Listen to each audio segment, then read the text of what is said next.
Mohon izin, assalamualaikum warahmatullahi wabarakatuh. Perkenalkan, nama saya Ida Safara, saya perwakilan dari Lembaga Pers Mahasiswa Universitas Medan Bangsa. Jadi pada pemilu tahun 2019 kan banyaknya berita-berita hoax yang tersebar dengan sangat cepat dan berita tersebut terulang-ulang.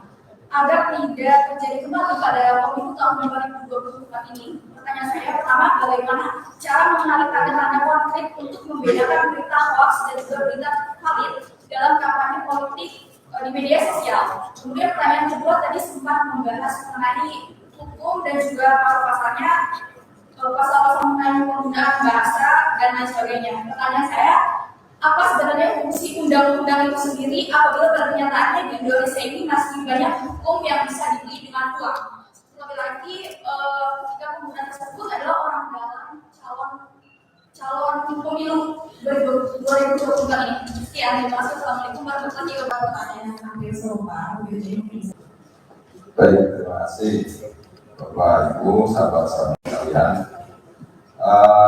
Yang pertama soal alat peraga yang sekarang banyak tumbuh subur bagaikan jamur di musim hujan. Jadi memang di kita ini unik, berbeda dengan negara-negara yang lain. Ya, misalnya Bawaslu tadi pernah melakukan kunjungan ke Brasil, itu warga masyarakatnya juga sama banyak. Tapi dalam konteks ini di Brasil jarang sekali ditemukan baliho spanduk kayak di kita. Itu Brasil ya. Nah di kita salah satu kita bisa melihat salah satu tanda pemilu sudah dekat, sudah masuk ke musim politik, itu ditandai dengan baliho, spanduk, banner, ya, poster terpampang di jalan raya, bahkan sampai ke sudut-sudut kampung. Itu memang cuma terjadi di Indonesia.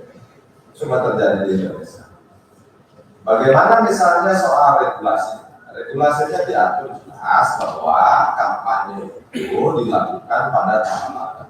Apa itu kampanye itu?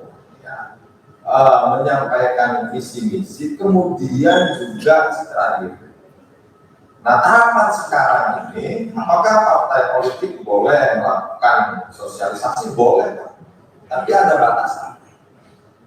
Ya, ada batasan. Boleh misalnya di kantornya pasang bendera, itu boleh. Boleh misalnya penguatan di internal masing-masing parpolnya, ya, mengadakan pertemuan misalnya menggunakan dari parpol, boleh. Dalam ranah sosialisasi. Nah, apa yang terjadi sekarang? Kalau kita lihat dari pengertian kampanye, ini sudah citra diri semua, Pak. Saya diskusi juga dengan partai politiknya juga ternyata nggak bisa kendalikan. Ini kami nggak bisa kendalikan, Pak, di tingkat-tingkatnya pimpinan daerah, gitu ya, di parpol, tingkat-tingkatnya di daerah lokal, kita nggak bisa kendalikan. Karena apa? Calegnya inisiatif sendiri, sulit kita kendalikan. Apa yang dilakukan Bawaslu? Yang pertama, Bawaslu sudah mengundang semua parpol di semua tingkat. Provinsi kami sudah undang, di kabupaten juga diundang untuk menyampaikan apa aturan soal kampanye, bahwa tidak boleh melakukan kampanye sebelum masa kampanye. Itu sudah dilakukan. Berikutnya, Pak, ini konteksnya kan pencegahan. Yang pertama. Berikutnya penindakan. Nah, apa yang bisa dipakai ini? Alas hukumnya.